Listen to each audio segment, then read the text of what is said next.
Hello everybody, welcome. My name is Richard and I think it's about time for one of our market insight updates. How is demand for the used electric car market at the moment and for the last couple of months? It's been a couple of months since we've done this update, but we've just finished May 2024, so I'm making a cover like April, May, bit of March 2024 used electric car market. It's what we do, we sell used electric cars, and again I still see loads of headlines, I get tagged in loads of things about how EV demand's through the floor, no one wants them, prices have dropped, so that kind of stuff. A lot of prices have dropped, that's across the used car market. Some cars have dropped hugely. I'm not just talking about EVs, lots of cars have dropped a large amount. It's just the economic times we're in. But let's focus on the used electric vehicle market, and I'm going to just start by saying, well look, April was our busiest month ever. We were flat out busiest. Why we didn't do an end of month video then.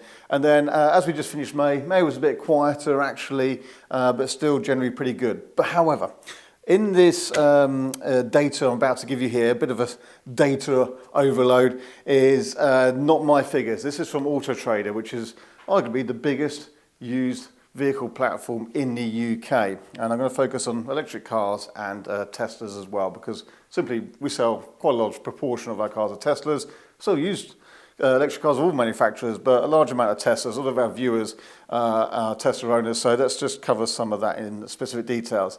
I'm also then just going to lead on to a bit of our solar energy production, because I haven't talked about that much recently, so I'll just finish the video with a bit of solar production.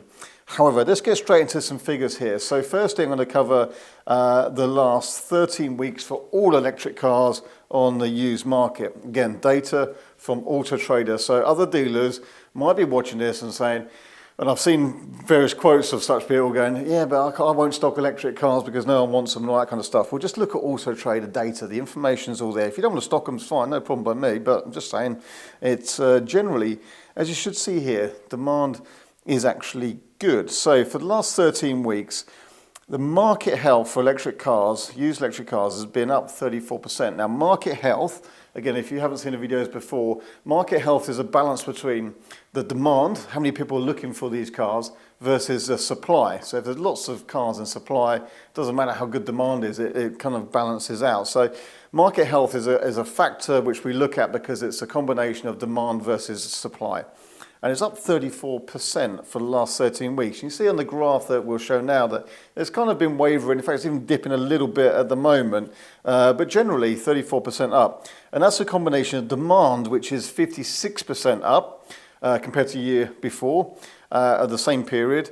However, supply is 16% up. So there's good demand, that's up. There's also more cars in supply. There's more cars on the used electric vehicle market, as there are all the time. They've been around for longer now. They're coming off of lease companies every day. There's just more around.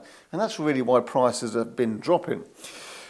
In the last 4 weeks, specifically, all electric cars, market health 21% up, demand 60% up compared to the same period last year, and supply 32% up. So more in supply compared to last year by 32%.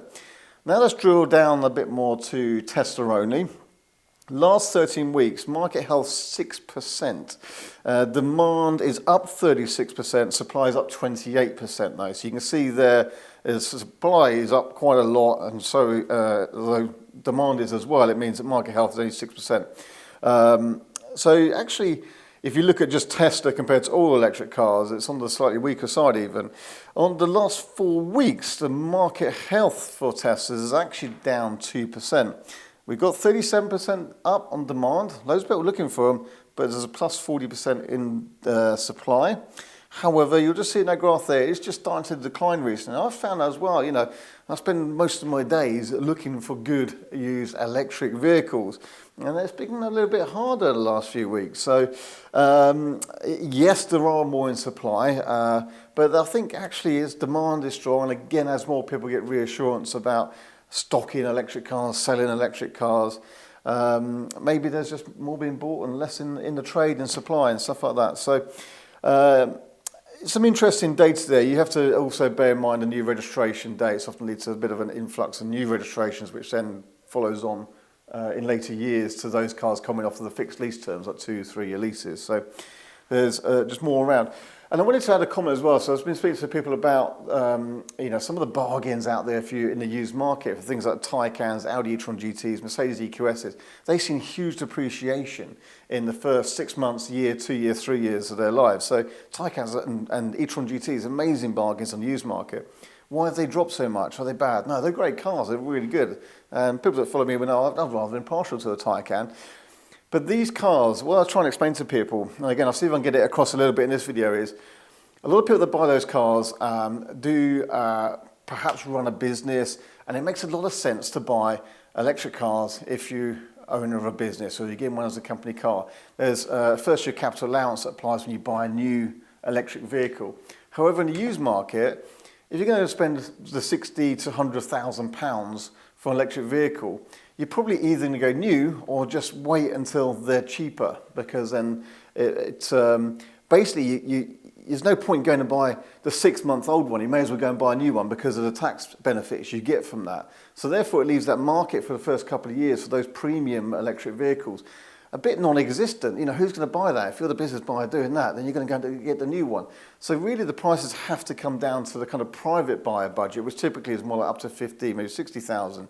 And that's why when those cars get to that kind of number, they then sell again. It leaves this kind of weird no man's land for the first couple of years, or anything that's been sort of priced between that 50, 60 and the £100,000 mark.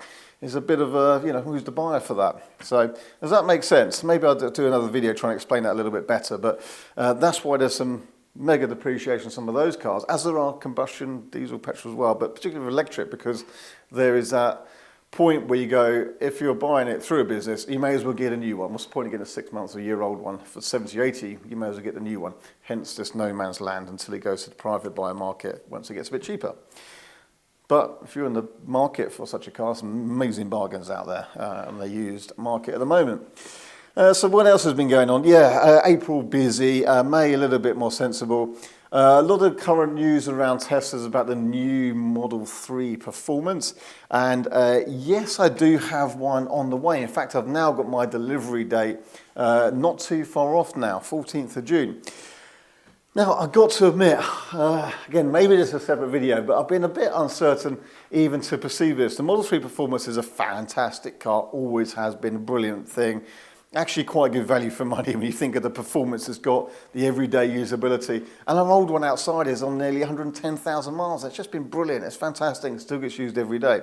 There's not many cars with such performance that are like that. You would do 100,000 miles without thinking about it and with literally zero maintenance. So, fantastic cars, but you got this kind of Hyundai Ioniq 5N. Now, if you're in the market for one of those, which would you go for? The Ioniq 5N is a very interesting, much more dramatic car.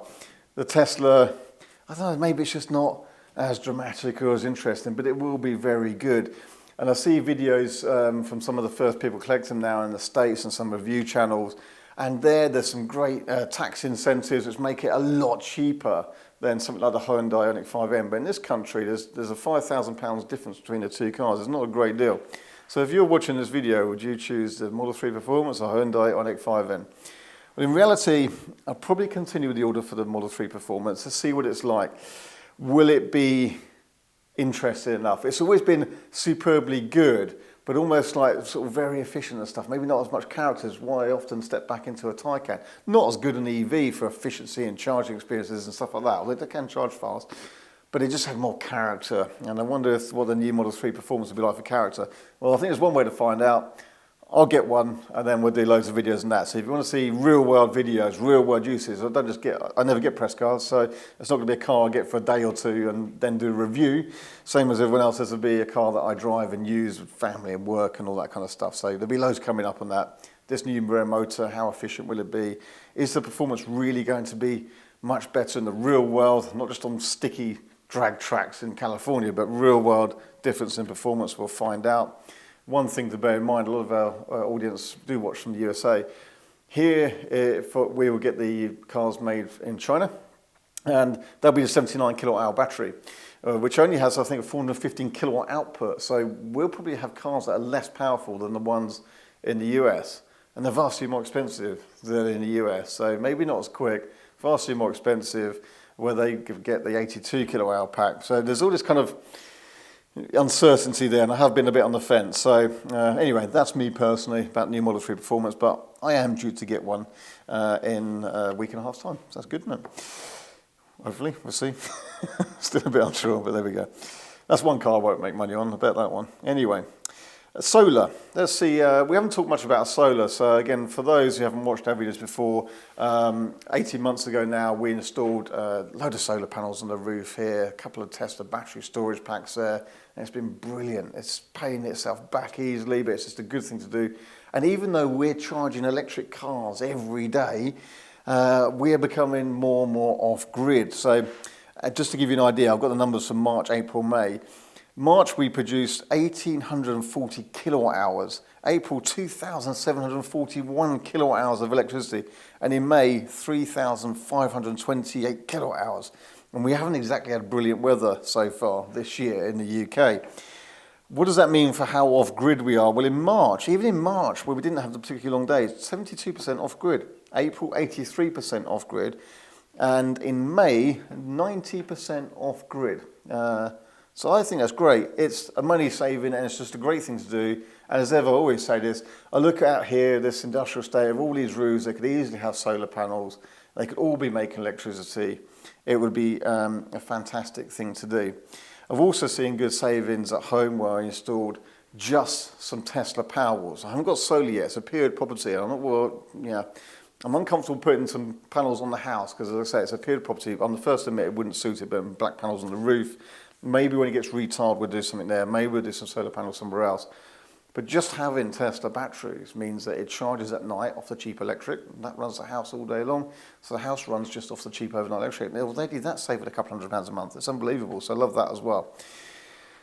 So there we have my roundup of the current market conditions for used EVs. Generally, demand is strong. Strong supply. Prices, I think, have been balancing out. It's been wobbling a little bit in the last couple of weeks, I would say. Again, things always fluctuate in the used car market anyway. But generally, demand for used electric cars is still good. It's still up year on year consistently by quite a large amount, the demand there. So it's good signs for the market. More people adopting it. And ultimately, although you're an owner, you've lost money on a car, it doesn't mean that they're more affordable for others to buy. And you do see some really good bargains on the used EV market. Get your cheap overnight energy TAF, and it costs nothing to run. The maintenance is much cheaper. They're brilliant cars. So if you're tempted, again, have a look at the market now. You might find some stuff more affordable. Some fantastic cars. The Model 3 long ranges are selling well. They've always been popular. 300-mile range cars are available in the mid-20s for Teslas. Even in the teens, you're getting really good electric cars that aren't old, aren't high mileage, just really good things. So keep an eye on the market if you're tempted to buy one. And that's it for me for now. I hope it's been useful. Thanks for watching. Loads more videos about electric vehicles coming up very soon, including this new Model 3 Performance. So make sure you stay subscribed. Thanks for watching.